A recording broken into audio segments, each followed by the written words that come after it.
Good evening, everyone. Good evening, good evening. So, waiting for the mentees to join the class. Waiting for mentees to join the class. My name is Dr. Ish. I'm an executive coach, I'm a storyteller, LinkedIn influencer, and a trainer. And today, I will be taking the class on understanding the power of storytelling. Naomi, you're welcome. Hi. Evening. You can't hear me? Wow. Vicky, good evening. Can you hear me? Naomi says she can't hear me. Pamela, you're welcome. Please, if you can hear me and you can see me, let me know that you can hear me and see me. Hello, Rosie. You're welcome. Good evening, Henry. You're welcome. Please, can you hear me? Oh, yes, Vicky. Thank you. Thank you. Thank you. I apologize that we are starting this session behind time. Okay, Vicky. Thank you. Oh, great, Naomi. I'm glad to hear that you can hear me now. My sincere apologies. This class should have started about 30 minutes ago. Thank you, Samuel. Welcome.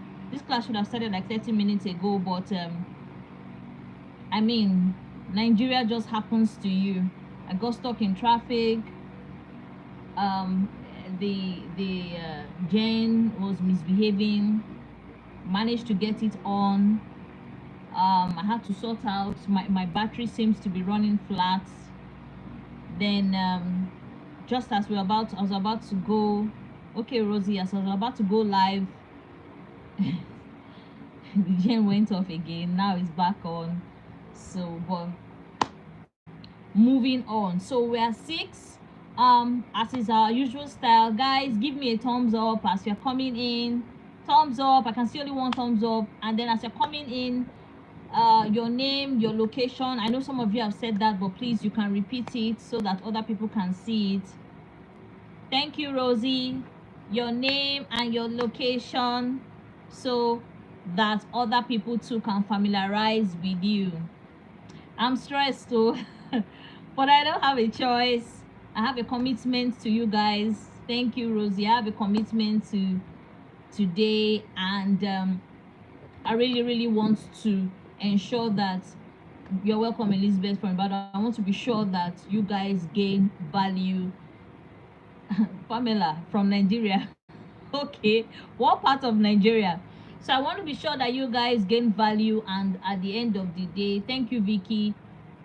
You know what, how this is all about. We all want to connect with each other and make sure we create deep relationships so that even long after the mentorship class is over, you already have each other in each other's community, if you understand what I mean. Because basically LinkedIn is all about building communities, and building communities also help you to be able to position yourself as a thought leader, as an authority in your field, and also supports the KLT factor we spoke about in one of our classes.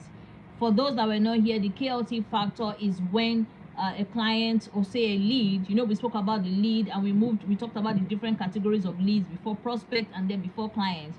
And we said that before anybody patronizes your business, being your products or your services, the KLT factor must have been totally played out, which is they must know you, they must like you, and they must trust you. Thank you for the love, sweetheart. Thank you.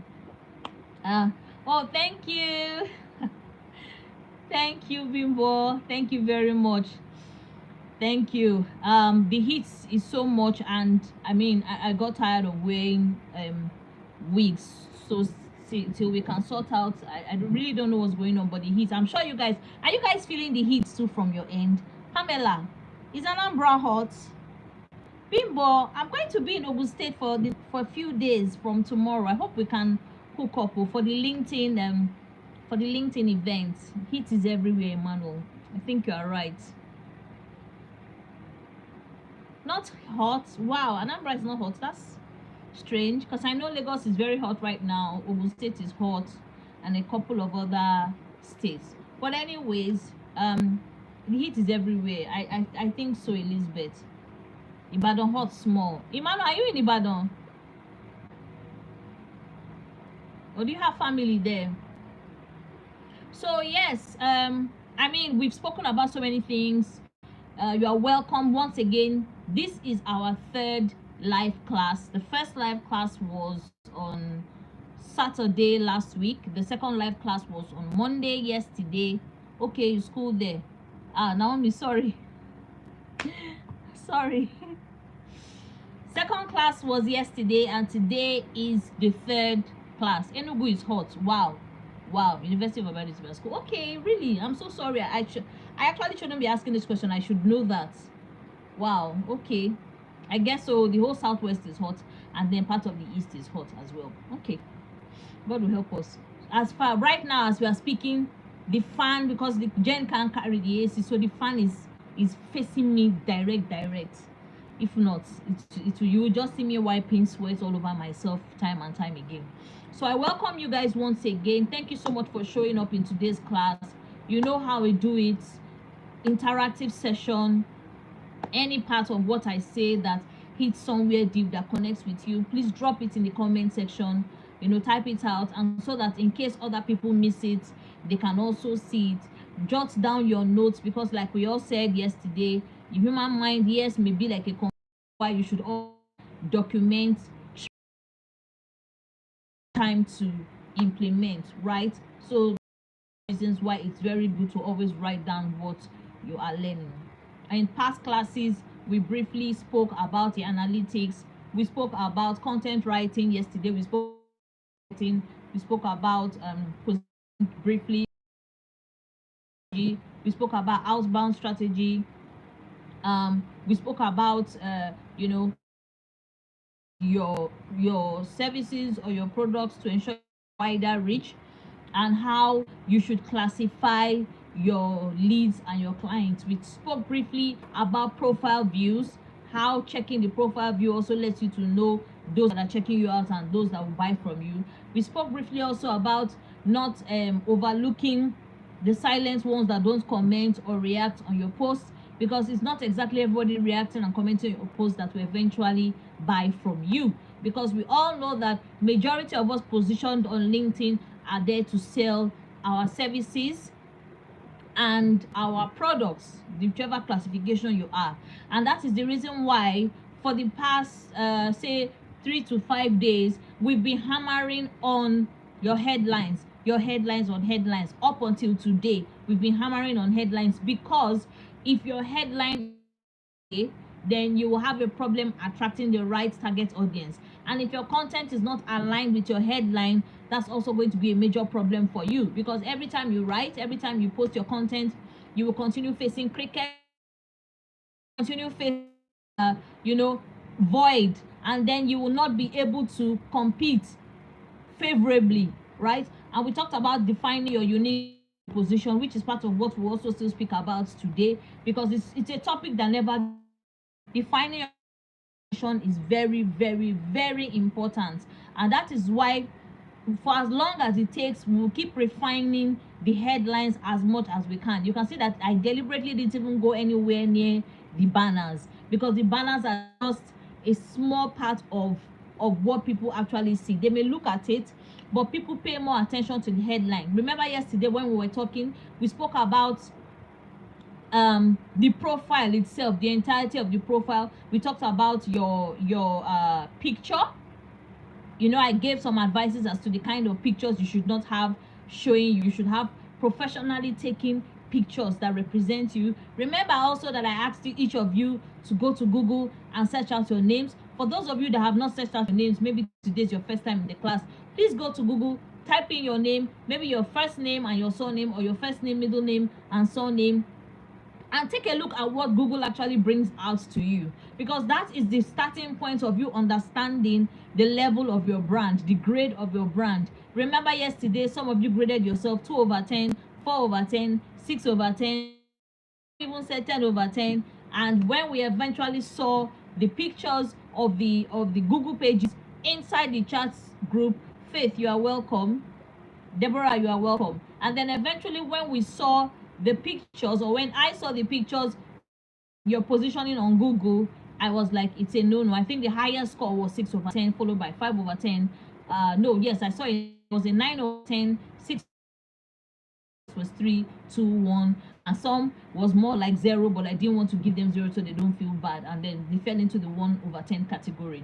So please, if you've not checked, Onyinye, you are welcome. If you've not checked positioning, please do that. The reason why I'm using Google is because to understand whatever or whatever you want from positioning yourself on Google, on LinkedIn. Sorry, for instance, some people come to LinkedIn because they're looking for jobs. Some people come to LinkedIn because they're looking for gigs. Some people come into LinkedIn because they want to network. Some come into LinkedIn because they want to build followership. Some come because they want to become visible. Some come because they want to be positioned as authorities in their field. Different people have different reasons why they LinkedIn you are referring to.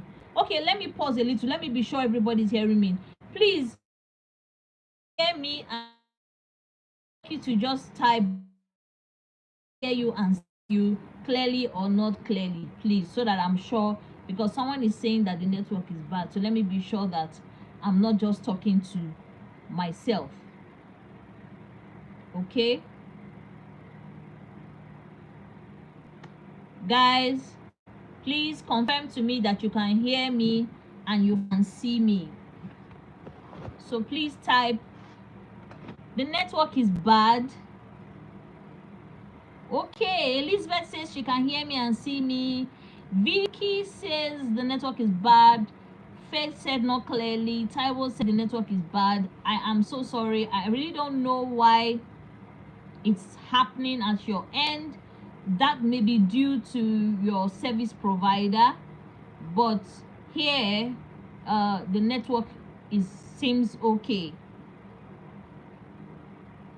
But it's better now. Deborah, hey, welcome Samuel. Yes, from Uyo. Good to see you.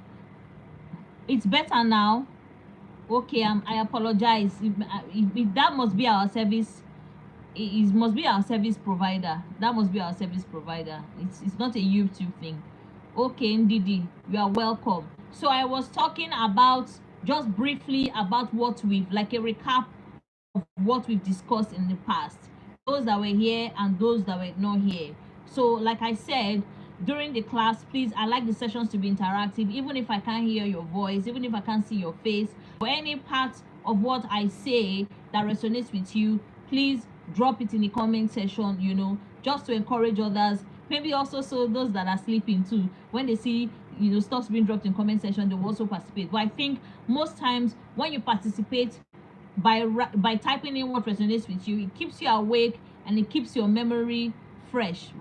And like I also said, it's good to also have, okay, Ndidi, thank you very much. It's good to also have your pen and your jotter or your diary so that you can write down little things, because sometimes we tend to forget.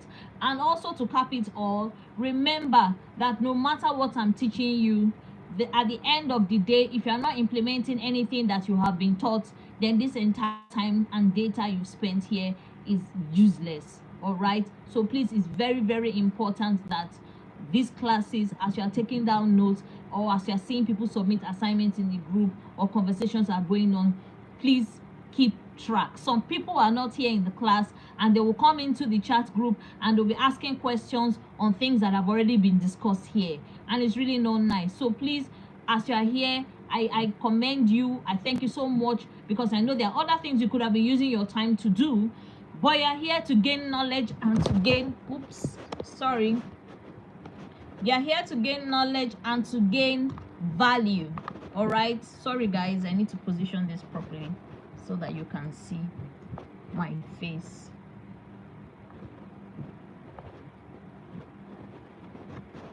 Just a minute, please.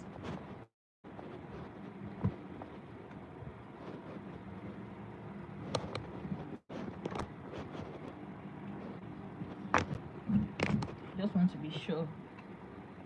Yes. So basically there's so much we've been saying for the past few days, and if you can bear witness, thank you dear, so many things that have been happening in the group. So many things have been going on in the group. Thank you Benny, you are welcome. So please, I want to implore you, before we go right into the session fully, that's why I'm taking this time to do all this. Please don't forget to subscribe to my channel if you have not.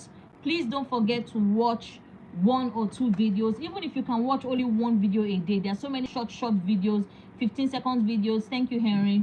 15-second videos, 20-second videos, 1 minute 15-second videos that are there. They good stuff needs. Please, there are things. Pamela says she can't hear me again. Wow. Please, can you hear me? I hope this network is not going to allow this class drag on. You confirm? Please, if you can hear me and see me. Okay, and you can see me, Samuel. Okay, maybe Pamela, I'm sorry, maybe it's your network, but please just be patient. Coach, just be easy. Thank you, Henry. Coach K, you're welcome. Okay, so Pamela, just maybe it's your network. Just hang in there. I'm sure it will realign itself. So at the end of the day, what I need you to realize is that, like I said before now, when people are positioning on LinkedIn, you can all bear me witness that many of you are positioning for different reasons. Some are positioning, thank you, Manuel. Some are positioning for jobs, like I earlier said. Some are positioning for gigs. Some are positioning for contracts. Some are positioning for visibility. Some are positioning to become authorities in their field. Some are positioning, to also be thought leaders. Some are positioning because they want to gain influencer status. But at the end of the day, you alone will define the reason why you are positioning yourself on LinkedIn. But that's the reason why I dragged every single person back to the Google sample that I explained about. Remember, I asked those that came to class yesterday to check out their 3 names on the Google page, and find out what record Google gave them, and then I asked them to grade themselves. Like I said, some graded 1/10, 2/10, 3/10, 5/10, 6/10, different grades. And I said, okay, let's move it to the chat group, and the pictures were there, and the essence of doing that was so that other people could also see what you did and learn from it. So please guys, even if you don't do the exercises, read up the charts, take your time. Don't be in a hurry, right? The group is not closing this week, so take your time, go through the charts, read everything being said there, especially what because not every maybe during the live classes. Some of the things will be said inside the WhatsApp classes. So please, you also need to pay attention when conversations are going on. And I'm so pleased about today's exercise. The links people dropped, the engagements, the following, and that is the essence of having a community. Because when you have, sorry Pamela, I'm so sorry, and sorry about that. Just try and hang in there, and maybe worst case scenario, you find time and go through the video again when you can find the time. But I am honored, I am grateful that you found time at least to even show up here, right? And I'm here for you. So we'll just take it one day at a time, right? One day at a time. So for those of you that I mentioned that your pictures were not looking good, we're still going to go into the class, don't worry, but I need to just touch some areas before we start the class, the topic proper. So for some of you that I said your pictures were not okay, the reason why I said so was because the pictures looked more some were not bad, but they were just very casual, right? LinkedIn is a professional space, and if people are going to give you a job or a gig or anything, you have to present yourself the way you want people to see you, right? They say don't judge a book by its cover, but many a times people get judged by how they look. Okay, so what I'm trying to say in essence is that some of you, your Facebook profile is the first thing that comes in when you click in your name on Google. So which means to an extent you are more active on that platform, which should not be, right? So if you want professional repositioning. If you want a professional personal brand, then you need to be more active on LinkedIn. The more active you are, that is the information that will be stored on Google, right? So you don't want to be in a position where people want to give you a job and they set you out and you are nowhere to be found. Some of you already had cases where other people were struggling with your name and your surname with you on Google, right? Like same name, same surname, and it really looked funny, right? But not funny at the same time. So that's to show you that what we're trying to say, even if you don't gain anything at the end of this class, is that you must take ownership of your personal brand. You must take ownership of what people see about you, what people hear about you, and which is why, fine, people may be biased about what they think you are, but your content, what you do on LinkedIn, is what levels you up, is what balances you out. And I'm so grateful. So many of you were in my DMs, especially about the headlines. For those of you that are instructed to talk to me in my DMs, you know, we did some repositioning on headlines, you know, healthcare, virtual assistants, executive assistants. It was nurses. It was fantastic. And I'm sure that even they too have some level of clarity, because at the end of the day, you need clarity to be able to understand exactly what your goal and your purpose are. If you're on LinkedIn without a purpose, then you're just wasting your time. So that brings us to the question of, what is your why? Why are you positioned on LinkedIn? It goes back to, is it for gig, followership, and all that? I remember yesterday when I was talking about content marketing, I said there are different kind of contents you write to give you different results. Some write content to gain followership, and there are contents you write that may not give you many followers but will give you leads, right? You are welcome. Speak with Mo. Thank you so much. God bless you. So don't forget to subscribe, Mo. So that, like I said yesterday, there are different kind of content people write on LinkedIn. I'm sure some of you would have seen people write content and you see 1,000 reactions, right? What exactly? Some for gig, for money. I'm there for money. I don't know about you. I'm there for money. I also want to be recognized as an influencer. I really don't care if anybody interprets it as vague. Especially for we women, we need to own it with our full chest. We need to accept it. We should stop feeling shy about saying we want to be famous, we want to be seen, and we want to make money. It is not a sin, it is not a crime, please, especially for ladies, because I've seen many female creators, many female coaches, many female executives run away from personal branding. They run away for demanding for fair price for their services and products. They find it difficult to tell people, this is what I charge. They find it very difficult to position themselves. They have less clarity. It's just the truth. Men actually understand what they want to do much quicker than women. And maybe for some women, it's because we are multitasked. So we have the ability of multitasking. So you see many female headlines saying she's a VA, she's a health enthusiast, she's a cybercrime warlord, she's a training mechanic, she's a training nurse, she's a training farmer. Only one person. This thing I'm talking about happens to more women than men. And it's sometimes as a result of us having the ability to be able to spread ourselves into different areas. While that is good, on LinkedIn it can be a great disservice. And which is why yesterday we spoke about content pillars, which is 4 or 5 things you'll be talking about in your content, but related to your headline, because the headline takes only 200 and thank you so much, Emma. The headline takes only 220 words. So definitely it's not enough to encompass your entire being. It's not enough to encompass everything that you are, which is why I categorically stated that when you are positioning yourself on LinkedIn, what should be on the headline is your area of expertise, your area of, that aspect of what you do that people recognize you for. For instance, you may have a passion to sing, but at the same time, you're a good financial analyst. So let's say you've been singing for 3 years and you've been analyzing finance for 10 years. I would tell you categorically that when you're positioning yourself, you have to position as a financial analyst first, because that is what you've been doing the longest. That is the one that you have a lot of testimonials or clients that you've worked for. If you are if you are focused, if you feel, okay, yes, I want to make money I want to make sales, I want to increase my client base, I want to increase my leads. Remember what I said, there's a difference between leads and difference between clients. Leads can be qualified or unqualified. Qualified in the sense that they have a desire for your product or service and they have the financial capacity. They can be unqualified in the sense that they like what you are selling, but they don't have the financial capacity, or they are not ready to buy from you at that point in time. That's how sales works. And then at a time, you move them up into another set of categories called the cold lead, the warm lead, and the hot lead. The hot lead are the clients that are already stated that they are ready to buy your products or services.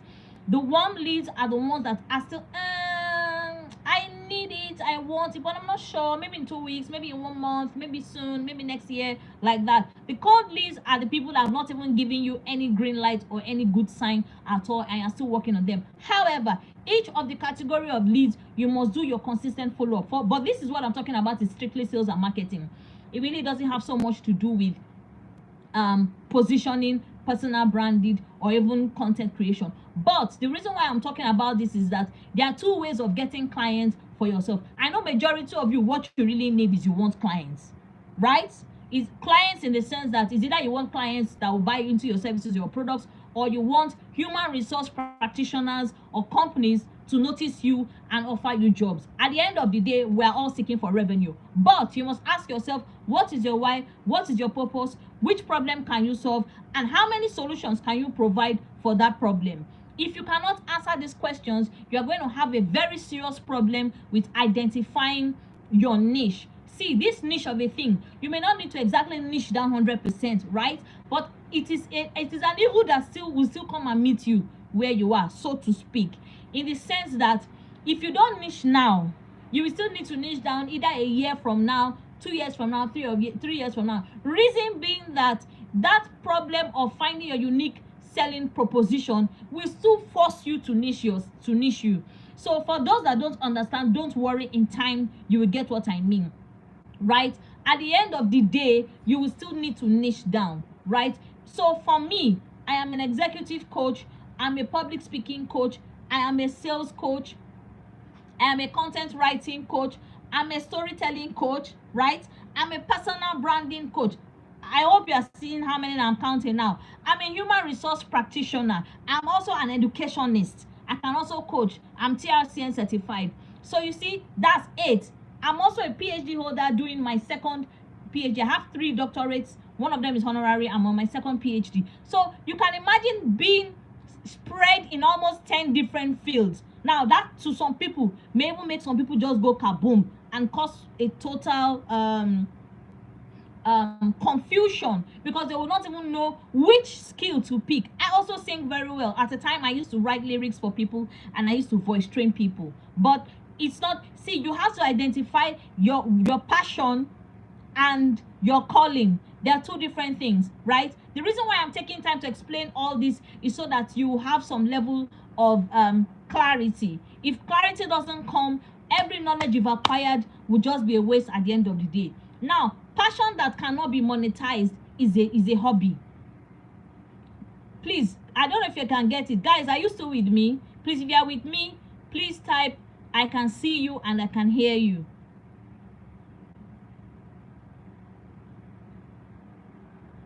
Wow, I hope the network hasn't started again. Hello, people.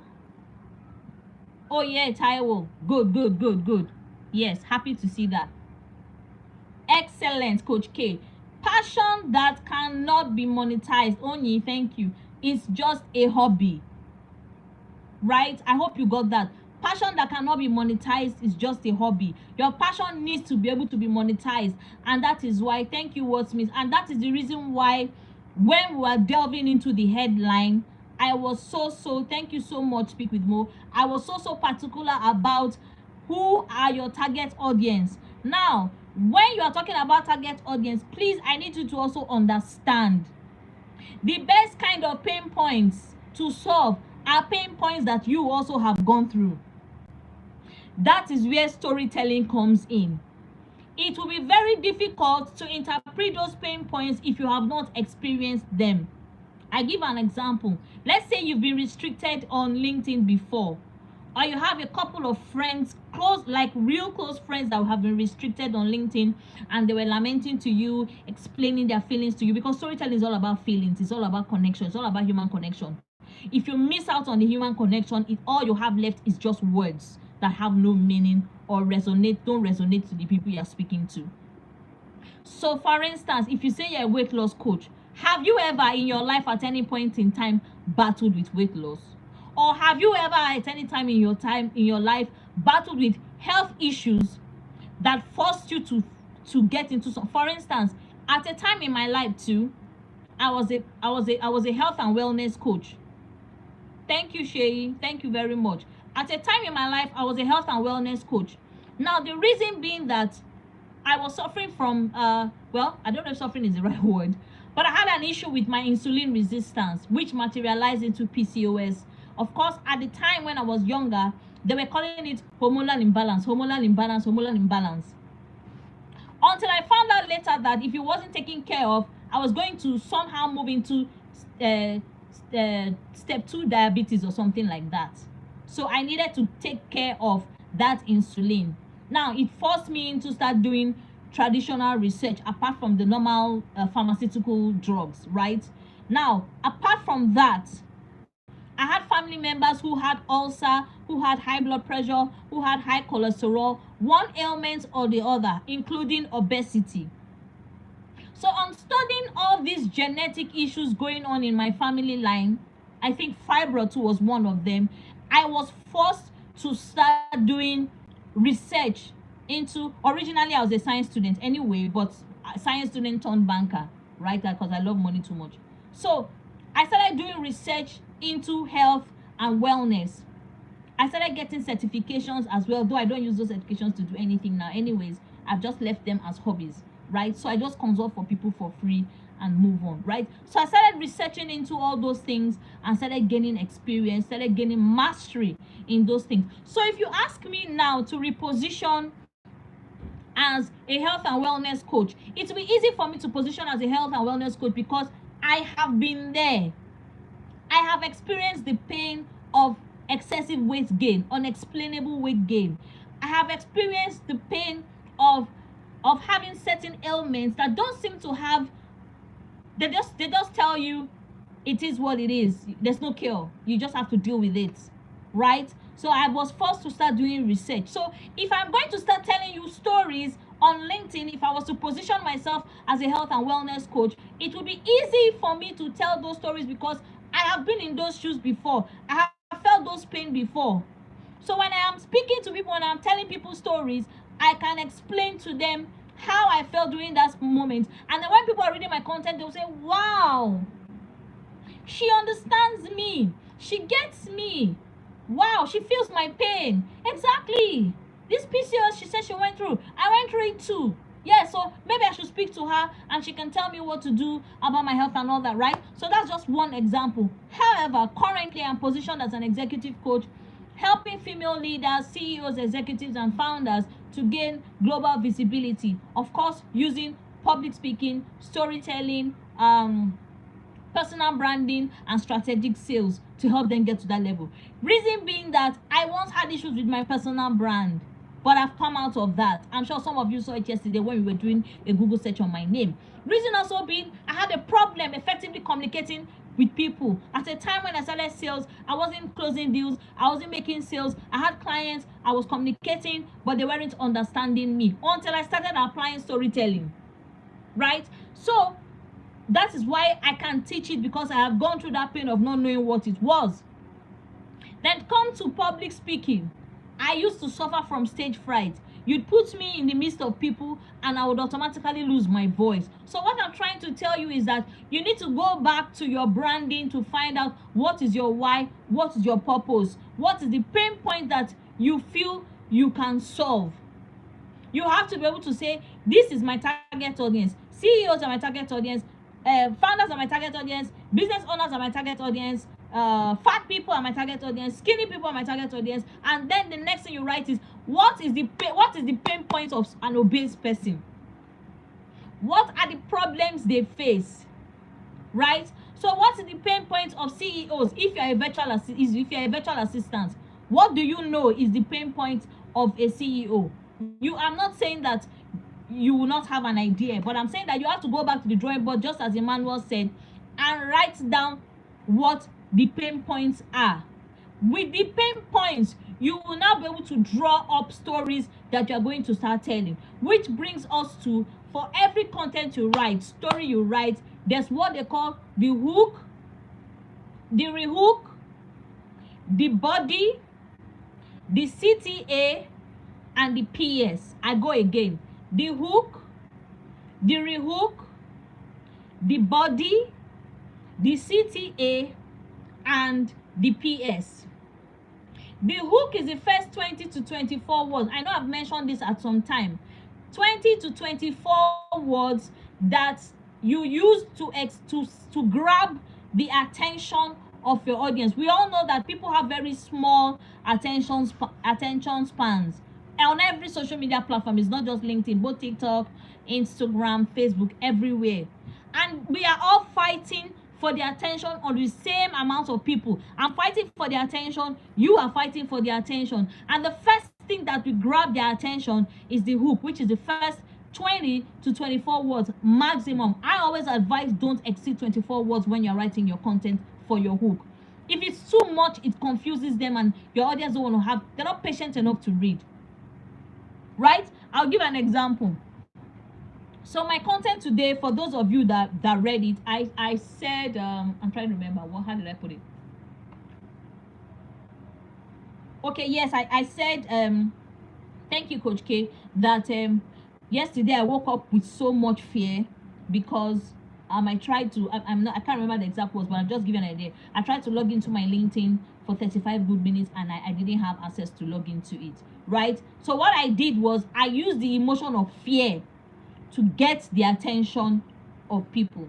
That content that I dropped, I normally drop my post around 7 a.m. And if maybe I had a very long day before, I drop my post around 10. But on really, really bad days, I drop my content around 4. Now, I don't want to digress too much, but let me quickly touch briefly on post timing. But I know we spoke about it yesterday for the benefit of those that didn't pay attention or probably were not in the class at the time. The best time to post on LinkedIn normally is from 6 a.m. to 10 a.m. because that is when you have peak traffic. You get more people to engage with your content, 7 a.m. to 10 a.m. right? And then somebody asked yesterday, how many times a week should you post? I'll tell you, post according to the way you can afford to be consistent. If you know that 3 times a week is what you define as consistency, then stick to it. My own is stick to it, right? And if you know you can do 5 days, good. Personally, I did 7 days a week for 6 months. No breaks in between. Because I wanted to push myself in everybody's face. I was everywhere. I closed my mind to it. I became obsessed about it because I wanted to not only become an authority in my field and a thought leader, I wanted to also influence. I also wanted to gain followers. So I needed to be different from every other person, and that means doing more, right? You don't have to do that, but trust me, many of the people in my category, that's what they do until they get to like 50,000 followers, 70, 80, 100, then you see them slowing down. Trust me, majority of them do a lot of posting, a lot, right? But that's not to say you should do that. You should, slow and steady wins the race. Like LinkedIn is not running anywhere. So if you are now I spoke to you just now about if I miss my 7 a.m. post, I post 10 a.m. If I miss any, I post 4 p.m. It may not work for everyone, please, because the algorithm. Oh, sorry, Naomi, your battery. I'm so sorry. Even mine, I had to hurry, but I just want to make sure I'll wait till it's like 5 minutes down, then I'll stop the class, right? So the algorithm, right, recognizes your consistency. It recognizes your level of engagement. It's like another class we're going to be talking about engagement strategies. It recognizes how you post. It recognizes who you interact with. It recognizes how regularly you jump into the app to interact with people. It recognizes the comments you make. It recognizes how long you invest to stay on the platform. It recognizes how people engage with your post. It recognizes how you respond. And please note, you have to engage on LinkedIn for a minimum of 10 to 15 minutes before you drop your post. Even me, I do it. It's only on really bad days that I don't engage. So in case you don't know that, please know that. Engage for a few minutes. If you can't engage for 10, 15 minutes, engage for 5. Or just engage with 5 to 10 people before you drop your post, because what it does is it wakes up the algorithm. It prepares the algorithm that you are coming to drop your own post, and then the algorithm goes out to tell people that, oh, Emmanuel has dropped his post, oh, Coach K has dropped her post, and then it gets people to also interact with you in turn. That's one of the best ways to grow. And if your content, which is the inbound strategy, is on point, you may not even need to be doing DMs to people. Your DMs will just be to say hello to people, to thank people for engaging with your content, to thank people for connecting with you or accepting your connection request. All your leads will be coming in through inbound. Like me now, I've gotten to a level where my leads are coming in through inbound. Coming in through inbound means coming in through my content, because I started with storytelling and I have stopped to storytelling. Now, some people say, hey, I don't know how to tell stories, though. I'm not a good storyteller. There's nobody that was born with the skill of telling stories, neither was I. The only thing about it is that once you learn the basics, you must start practicing. It's not going to be easy. Like, you're not going to post story on Monday if you say you want to become a master storyteller. You're not going to post story on Monday, on Wednesday, Thursday, Friday, you're posting something else. You must consistently post stories, see the feedback you get, see the comments people drop, and then keep getting better at it. The more you do it, the better you become, right? So going back to the structure of how the story is normally coming, yes, it is learnable. All you need to do is find people that you enjoy their style of writing stories. Like me, if you enjoy the way I write stories, all you need to do is to study the way I write and start following suit. That's all. I didn't say copy what I'm writing word for word, though. I'm saying the style of writing, because there are different styles of writing stories. Sometimes you can write story as an interview. Sometimes you can write story as a narration. I am fond of always putting conversations inside my story. I notice that people like that a lot, right? So the essence of storytelling is to be able to leverage on emotions. Once you can leverage on emotions to captivate people, I'm telling you that KT factor we started with, you've gotten it. I have people that know me because of my content. You will ask some people, what do you think about Dr. Ish? Some will say, oh, she's so caring. I mean, everybody with their opinion. Some will say, oh, she's so caring. Some will say, oh, she's so nice. Some will say, oh, she's so humorous. Some will say, oh, she flogs with Koboko all the time. That depends on their interpretation of my content. That's separate from even, having a discussion with me one-on-one. Sometimes, have you ever noticed when some people write, you read their content and you're like, this one must be proud, though. Only God will save the woman that married this kind of man based on what he's writing. Only God will save the kind of man that marries this type of woman based on what she's writing. When you read what people write, you can get an idea of how these people think.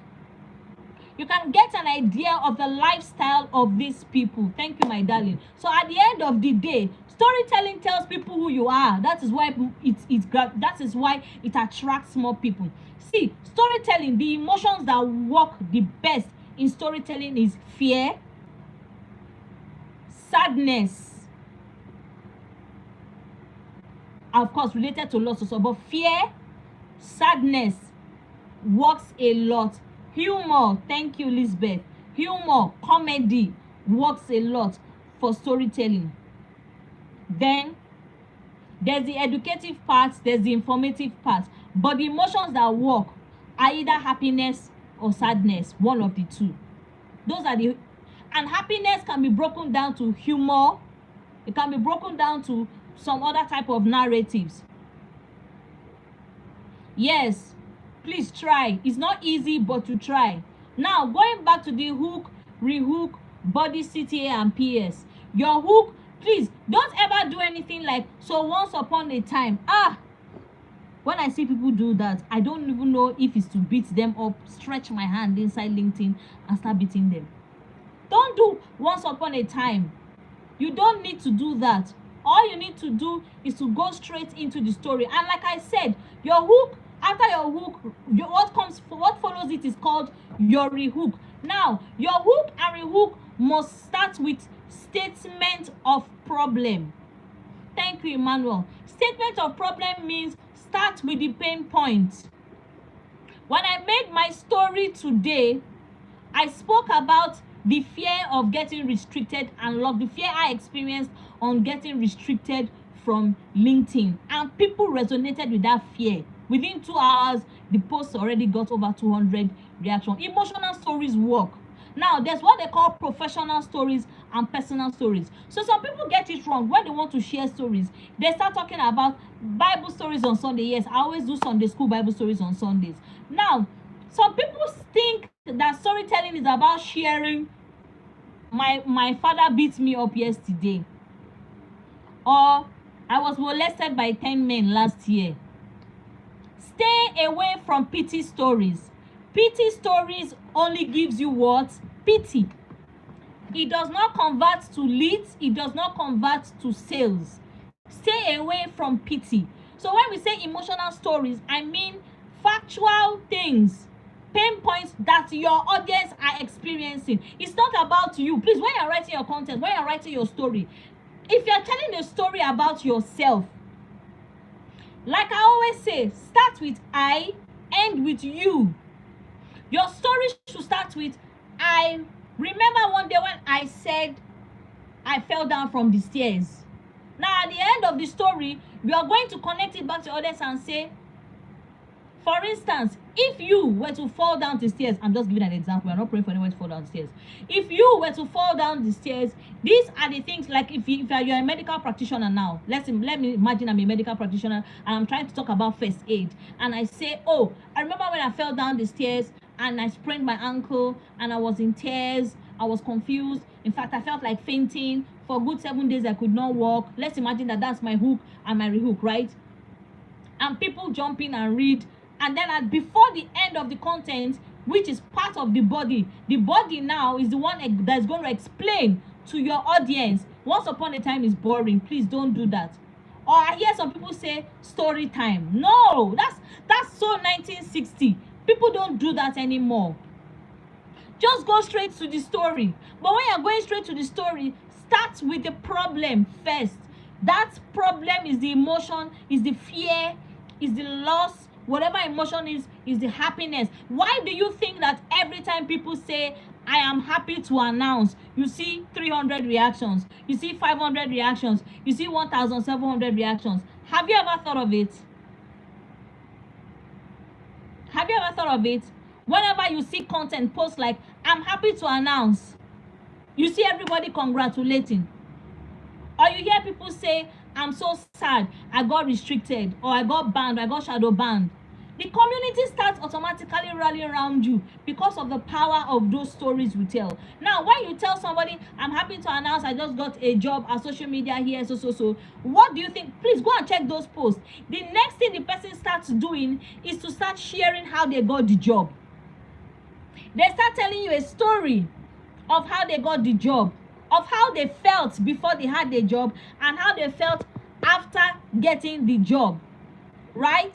So professional stories are the best kind of stories to tell, please. Professional stories are the best kind of stories because you're on a professional platform. Now, I'm not saying you can't share personal stories, but don't dwell too much on yourself. You must, at the end of the day, be able to relate it to the pain points of your audience. So if you say you're a VA and you're talking about how a CEO is feeling bad because he's unable to have time to think strategically because he keeps running around doing mundane tasks, then you're going to narrow it down to the people following you, your fellow VAs, your fellow the CEOs that are following you secretly, the founders who want to know if you can solve their pain point. They want to hear from you how you can solve the pain points. And that is why everybody should learn how to tell a story, because that is the fastest way to push your brand to the limelight, right? Now, when you are done with the hook and rehook, which I said is the statement of problem, the next is the body. The body of the content is where you put the solution, still in storytelling format. right? Now, when you are done with that, the next thing that comes is what we call the CTA. CTA is also known as call to action. It is like, if for instance, follow me for more tips. Okay, so send me a DM if you're interested in my free resources. Should educational content be done via storytelling? Yes, educational. There's no content that cannot be done with storytelling. See, Coca-Cola is using storytelling. Apple is using storytelling. Samsung, these are brands that are made. They're all telling stories. Now, watch your TV commercials. All of them are doing what they call visual storytelling. You know, there's the writing storytelling, which is what I do. There's the visual storytelling, which is the video ones that people act out. Why do you think Nollywood is making so much money? Because everybody wants to watch a story. Same way with Hollywood. Duolingo is using storytelling. Yes. YouTube too is using storytelling. They summarize your activities for the week and start telling you story with it that excites you. They excite you. They tell you, oh, you're doing well in comparison to this person. This person is doing better than you by far. They're gossiping to you. They're giving you gossip. That's part of the story. So you must understand. I'm not saying start telling gossips when you're writing your stories. No. I'm saying the key things you need to pay attention to is your hook. Those first lines, if you miss the attention of your audience for the first 30 seconds, that is it. You have only 30 seconds to gain the attention of your clients.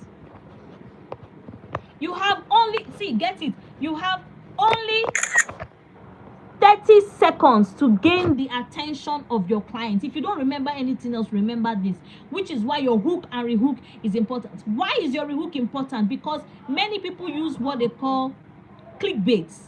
Clickbaits are fake in the sense that someone will tell you, oh, I just got a $5,000 deal. You are already typing congratulations, only for you to go down and see, oh, by the grace of God, I expect this to happen to me in 6 months' time. And you're like, so why did you not say you've gotten $5,000 deal when you did not get it? But what they did is to get your attention. Yes, exactly. Happiness of job getting, likes and restrictions of account as bad. Yes. Happiness and sadness are the two emotions you need to leverage on when you're telling storytelling. However, I prefer to leverage on happiness, and that's why a lot of my stories always have humor. I hate that clickbait too myself. It's so annoying. And when I notice, if you do clickbait first time, second time, I have some creators that, well, I wouldn't really call them my friends, you know. I just engage with them, no problem. And a few of them have recently started using clickbait. I don't engage on their posting because for me it's a waste of time. Why do you need to deceive me to stop and read what you are saying? Please, that will ruin your brand. So don't even get involved, right? So yes, so the body of the content, now you know that we have, I'm so sorry Pamela, you may need to rewatch this video. Now the body of the content must have the solution. You must put the solution. Please don't be afraid of sharing your secret sauce. What helped me to grow to become an influencer is that I don't gatekeep information. I share it.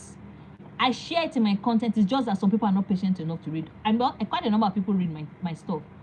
Don't gatekeep information. Who will come to you to coach them or help them solve their problem will come. If you gatekeep information while you are telling your stories, they are not going to understand that you are an authority in that field. It is the solutions you provide that makes people to know you understand what you are saying. You know, when you hear things like, she knows her onions, that is what it is. If you give solutions, you will find that it may take time, but after some time, people start gravitating to your posts because they see that you are a solution provider. All your content, you are giving solution. All your content, you are giving. So when you start a problem, and if you don't end with a solution, they will not come back to you. So please, when you are telling your stories, don't get lost in, so I saw my boss and then they did this for me, they did that for me, they did that for me. At the end of the day, the question anybody is reading your content is, okay, so how does this help me? Always remember that when you are writing for your audience, right? So take note: hook and rehook, statement of problem, body, solution of the problem. CTA, yes, 30 seconds. You have only 30 seconds to make a good first impression in your content, and that's why storytelling is key. If you start with once upon a time for your 30 seconds, they are going to once upon a time and go. If you start with is story time, they are going to story time and walk past you, right? If you check, please, if go read my contents, you can never see me see story once upon a time you cannot see that there. You can't see it. And I start my stories with conversation. I can start a hook with, can you imagine Onyinye was telling me something about LinkedIn that if you hear, you will log out of LinkedIn today. If I use that as a hook, trust me, you will see all the busybodies on LinkedIn running kitty kata to come and read. What did this Onyinye say? I hope Dr. Ish tagged her so that we can even go and abuse her in her DM. Like my nephew Achideme that I'm always talking about, which I'm also going to share. He told me that when I hit 23,000 followers, he will buy me 23 crates of egg. Very annoying. And I'm like, you did not see 23 million naira car to buy for me. You cannot even say, give me 23,000 naira. You know, so all you say you want to buy from. So I'm also going to share that story once I hit 23K. My hook is simply going to be, Achudeme says, now that I've hit 23K followers, he's going to buy me 23 crates of egg. When you see that kind of hook, are you not going to go and read it and say, which kind of human being is this? Is this one even a Nigerian? How can you say you want to buy somebody 23 crates of egg to celebrate 23K followers on LinkedIn? This guy must not be normal. Are you getting my points? So your hook must hook. It must hook. If it does not hook, you've lost the people. Now, some people get the hook, but maintaining the what they call it now, the attention of the audience is where. So when you start your story with a powerful hook like that and rehook, the next thing you need to do is to continue the conversation in the body. Now, if I'm going to write that kind of post, I'm going to say, well, I know that you are not like Achudeme. This is my body now. This is the body of my own story. After introducing that Achudeme wants to buy me 23 crates of egg to celebrate 23K followers. So the next thing I'm going to put inside the body of my content is, I know you are not like that. See, when you're writing your storytelling, talk as if you're gossiping with your friend. Don't use we, they, our, us, them. Never use plural. Always use singular. For those that passed English and did not pass English, use I when you're writing and use you. That's why I use I and you. Don't say and then they. Yes, you have 5,000 people reading your post. You have 500 people reading your post. But you must talk to one person. One. So that is why when I'm writing my content, please go back and read it. I write as if I'm talking to you. So for me, the body of my post now, I'm going to write, can you imagine Achudeme is going to buy me 23 crates of egg if I hit 23K followers? Anybody reading that is going to burst into laughter and say, this guy must be a madman. Then inside the body of the content, I'm going to continue and say, I know you are not like that. That's why I'm telling you this thing. Because if you have a plan of also buying me 23 crates of egg, as I have hit 23K followers, please know that I'm going to unfollow you quickly. Can you see the conversation? I'm already telling you a story. And whoever is reading it is going to be laughing. How can Dr. Ish say me I'm going to also buy her 23 crates of egg? Right? And then I'll continue and say, and I'm now going to relate it to personal branding or relate it to sales. Right? So if I want to relate the story to sales, I will say, this reminds me of how I had an encounter with a client who needed something. I misinterpreted what he said because I kept interrupting the conversation. So I really didn't get to understand his pain points. And thereby, I gave him a wrong solution. Just the same way Achudeme wants to give me a wrong solution for clocking 23K followers.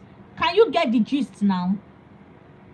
I've moved from Achudeme and the rubbish 23 crates of egg he wants to buy for me. I'm moving egg dealer. He wants to turn me into the egg distributor. Only me 23k of egg. Can I even leave my house if I'm eating only egg for 1 week? Do you know what that thing even does to your body? Anyway, let me not even talk about that guy. So I will now relate Achudame's case to either a testimonial of a client, maybe how Achudame is getting my needs wrong. He didn't even ask me what I want to use to celebrate 23k followers. He's already telling me he wants to buy me egg. I don't need egg. I don't need egg. Why do I need 23k of egg, for God's sake? Healthy living with 23 crates of egg. Is that one not me calling disease? So I will now liken it to being unable to identify the pain points of your client. Can you see the way I've moved it? It's called a transition. So I will transition from Achudame's fake show of love. Don't mind him. He will open shop for himself. I don't need that egg. In fact, what betide him anyway? Let me not even talk about him. So I will transition from that story to how I also at some occasions have gotten wrong needs of my clients, right? And then I will now end with a call to action. If you are unable to find out the true needs and pain points of your clients, no matter the niche you are in, kindly hit me in the DM so that we can have a one-on-one session or a clarity call for me to put you through on how to listen properly and identify the pain points of your clients. Are you understanding where I'm going now with this storytelling? So at the end of the day, right, I will now end with what they call a PS, which is also known as a postscript. Now, a PS is if you are not sure the story will get an engagement. Like today, go back to my post again, please. Today, my PS was, by the way, or meanwhile, have you noticed if in recent times your LinkedIn followers has been dropping? Some people, I'm talking about other problem in my content. Some people left the problem in the content and started responding to the PS that in fact they're losing their numbers. The follower is dropping. All the suffer they're suffering on LinkedIn, their numbers are dropping. Once upon a time and go. If I see once upon a time in your content, I will not engage. It's the truth. So I hope you understand now what I'm talking about. Hook, rehook, 30 seconds rule, please. Very important for your hook. Hook, rehook, avoid clickbait. Remember, hook and rehook should be attending to statements of problem. The body should attend to solution. And then the CTA is called call to action. High prayer. Then CTA is call to action. It should take care of the instruction you want to give the client. Yes, Achudame is assuming what I need, which is, he didn't ask me, what do you want to use to celebrate your 23k milestone? So if I am to tell the story, which I am going to, I will then push it in the body after the hook and rehook and talk about how I have also gotten clients' needs wrong.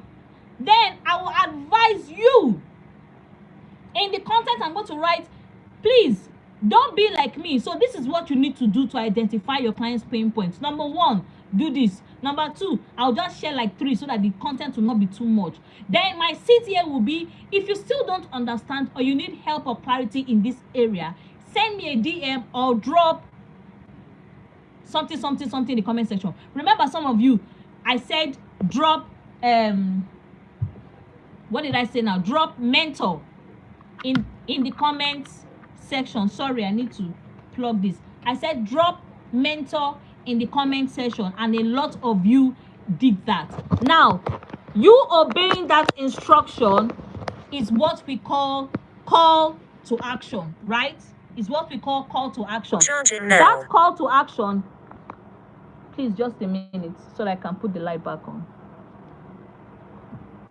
Sorry, I needed to plug my phone. So that call to action is the instruction that you are giving people to do. Please, remember we spoke about content creation and content marketing. You must sell yourself. That's why storytelling is good. You can use storytelling to sell without selling. I sell in every story that I tell. I'm selling something in every story. For instance, I sold the mentorship program, even if it was free. And if I'm going to sell another mentorship program, and this time say people should come and pay me 5K, for 5 weeks, trust me, people will pay, right? But pricing is not what we're talking about. We'll have other classes and talk about pricing. But I just hope that you're, please, if you're getting the points, can you hit me in the comment section and say I'm getting the points? Or if you're not getting the points, please let me know you're not getting the points so that I can explain, right? So moving on, because I'm watching the comment section. So just to any area it is that you're not clear on, please let me know. So for the PS, the PS is called postscript, which is a totally unrelated question. All it does is to drive engagement on your content. Like today's post where I said, have you noticed that your numbers are dropping on LinkedIn? And then people started responding. I wasn't talking about numbers dropping in the content. I was talking about being restricted and banned. Thank you so much. Thank you so much, ma. Thank you so much. So totally unrelated. So this is how to apply storytelling, but I will still speak to one or two things. I'm so sorry. You know, one of the things I also needed to understand, thank you, Elizabeth, we'll be wrapping up in the next 10-15 minutes so that, because it's already past 9. But first of all, you know, it's because I started late. So why is storytelling essential to connect to your audience? Thank you, Taiwo. It's essential to connect your audience because of emotion. The reason why storytelling, have you noticed that, okay, look at Instablog, Niger. Why is it that people are always running there? Gossip is sweet. I like gossip. I love gists. See, if you chat me 12 a.m., Dr. Ish, there's a problem in my headline, I may not answer you. But if you chat me 12 a.m. and say, Dr. Ish, come and hear something. My dear, I will answer you quickly. The next question you will see is, Kilo Shele, what's happening? Give me the gist. I live for gist. I die for gist. What's going on? Do you understand? This is just human. Everybody wants to hear stories. But like I said, the emotions to capitalize on, happiness or sadness. But don't keep using sadness. Because everybody wants to be, gist is sweet, Coach K. Gist is sweet. Many of my LinkedIn babies, they're always coming to give me gist. I will laugh. And it's those gists that give me inspiration. But I also make sure that every time I'm sharing this gist with people, there's a learning curve. Because if you put gist, if you write a story, that's what people say, do. So if you write a story, please, and there's no learning curve, your storytelling will not convert. I say it again. If you write a story, whether it's with humor, whether it's with pain, whether it's with sadness, and there is no learning curve for your audience, it will not convert to leads. All you will be doing is what? Entertainment, Hollywood, Nollywood. But storytelling is essential for connecting to your audience because of the emotions. Don't worry, you can't learn it all in one day, but this is just an introduction. We will still address storytelling again, at least 2 more times, right? Storytelling affects the brain. Just, you see, if you don't believe me, just try it. If you can be consistent in telling stories for at least 2 weeks, after a while, you will get used to it. People will get used to your own style of telling stories. Once you can get the singular words right. Remember I said, don't use they, we, us, where. No, singular. Start your story with I. It's a personal story to you. It's your page. It's your experience. Your client's testimonial. Even when you are sharing testimonial of things you've done for your clients, start with I. I remember when I had a client who gave me a dirty slap 2 weeks ago. That slap, I saw stars like Tom and Jerry. When you finish talking about your experience with the clients, the question now in the body is, what is the lesson of this story? Please don't go and write, so therefore the lesson is, that is not what Dr. Ish taught you. Please, if you tag me in that content, I won't tag myself or I'll report it to LinkedIn. That's not what I taught you. When you get to the body of the content, don't say, please note, this is the lesson learned. No. Move straight into your advice. You can use, if you're not sure of how to transition, you can start with, dear CEOs, that is in the body, in the middle of your content. If it is CEOs you're talking to, if it is VAs you're talking to, if it is professionals you're talking to, if it's business owners you're talking to, if it's graphic designers you're talking to, you will just go and say, dear graphic designers, this is what I need you. Remember, you, singular, to understand, not all of you, right? You. If you use all of you, you're talking to too many people. This is what I need you to understand. When you are preparing your flyers, take note of the brand color of your clients. When you are preparing your flyers, take note of the words you use. Avoid typographical errors, right? That's your counsel. That is your conclusion. Do like 3 to 5 and then end it with your call to action. Follow me for more and all that. But follow me for more is so mundane now. People are using different styles. We'll still talk about how solid, strong, because we have what they call weak CTAs and strong CTAs. Now, your unique story is unique to your brand. There are some stories. I can remember my first story that went viral when I said I fell into the hands of, I almost fell into the hands of ritualists. Okay, so let me just briefly, for those that don't know the gist. So I was in the university, I think I was 19 years old. Yes, I entered uni pretty early. I think I graduated by 19 or 20. And a friend of mine called me that she had rice. Yes, Joan, yes.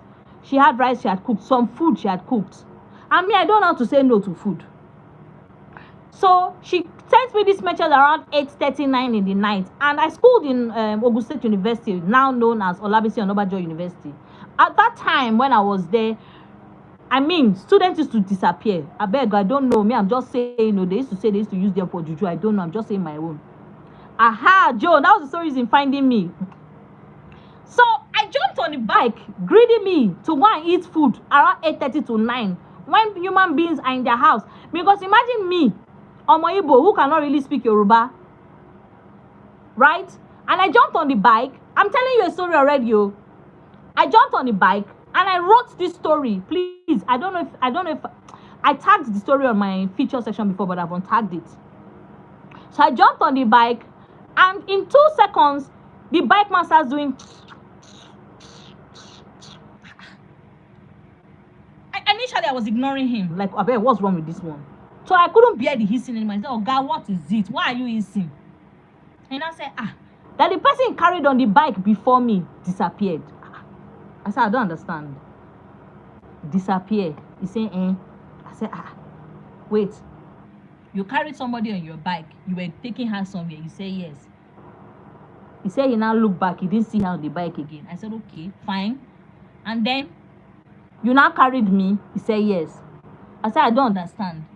Immediately she disappeared. You now started looking for another customer. He said yes. I started shedding tears on the bike. I said yes. It is finished for me today. It is finished. So I begged him to stop. I think God was just on my side. He stopped. I ran with my 2 legs back to my house. This distance I'm talking about. Even Ben Johnson said, he will do me like this. I ran all the way back to my house on empty stomach.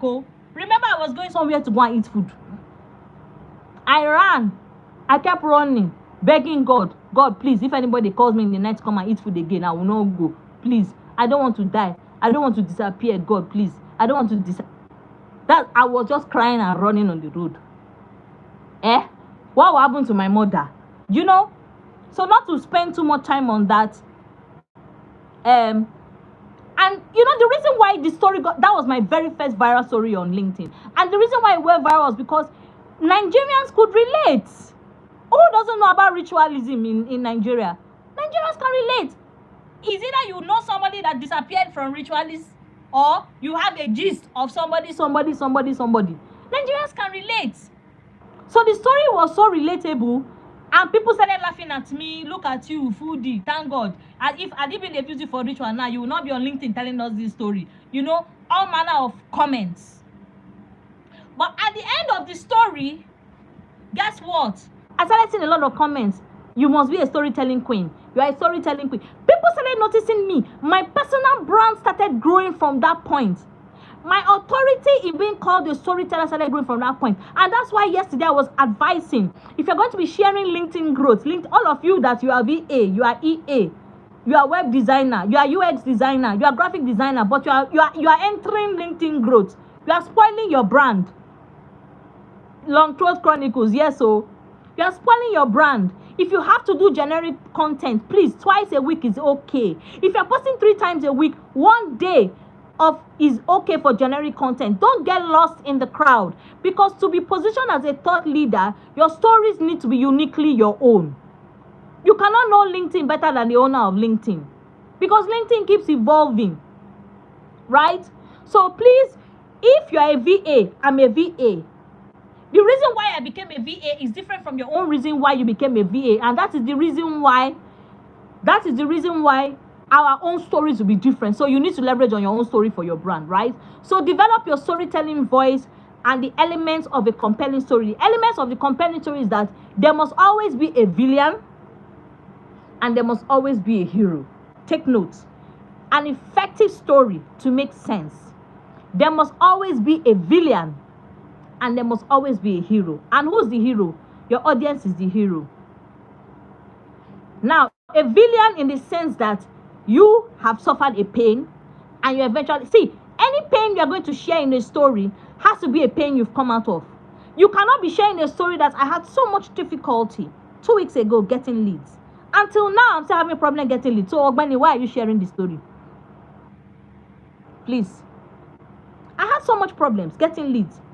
It's such a tough one, getting leads. And you are positioned as a lead generation strategist.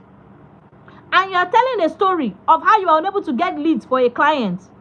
And you are still having problem to get the client that lead. My dear, is either you reposition from that thing that you are saying you are, or you start telling us something that you've actually succeeded at. Don't lie. Don't get lost in telling lies. Now, if you realize that you're having a problem telling stories to your headline, it may mean you need to reposition to another profession, to something else, right? And any story you tell on LinkedIn must be the same story you tell on Instagram, must be the same story you tell on Facebook. Your stories cannot be changing, because your brand cannot be changing anyhow. However, yes, you can change your pictures, you can change your brand color, yes, but your story cannot be changing, because your story is your why, your story is your purpose, okay?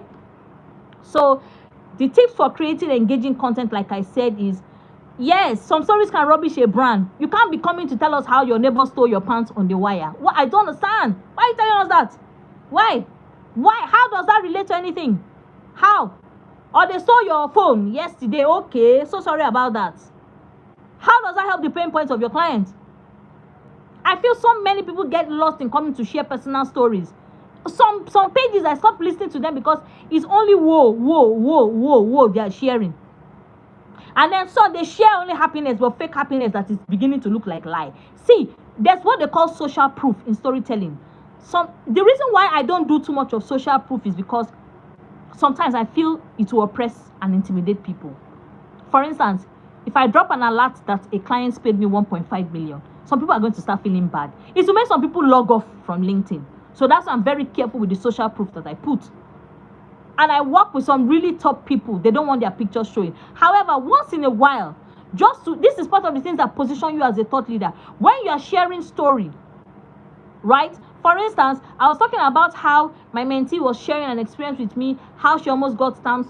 Someone told her to write 5,000 words, and thank God she was smart enough to avoid it. I tagged her in it, even when I mentioned she was my mentee. Now, that is what they call social proof, to show people that I actually have mentees. Because some people will be telling you, I have mentee. They don't have any mentee. They are menteeing themselves. They don't have mentee anywhere. So please, when you're telling your stories, let your stories be true. Even if you don't have clients yet, share your success stories.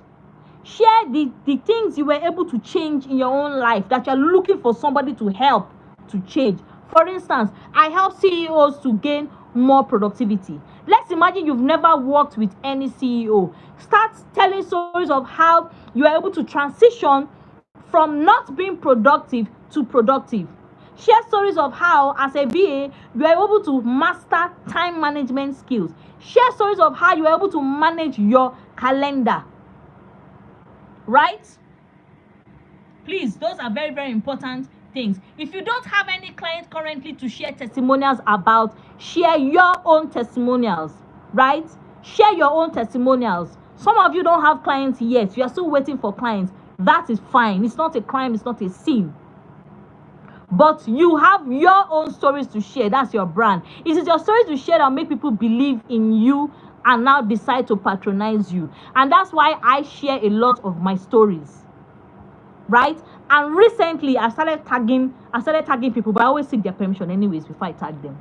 So use emotions because they make you memorable. Now, John told you, she mentioned here in the comment section that she found me through that my ritual story. Many people remember Dr. Ish as the one ritualist almost killed.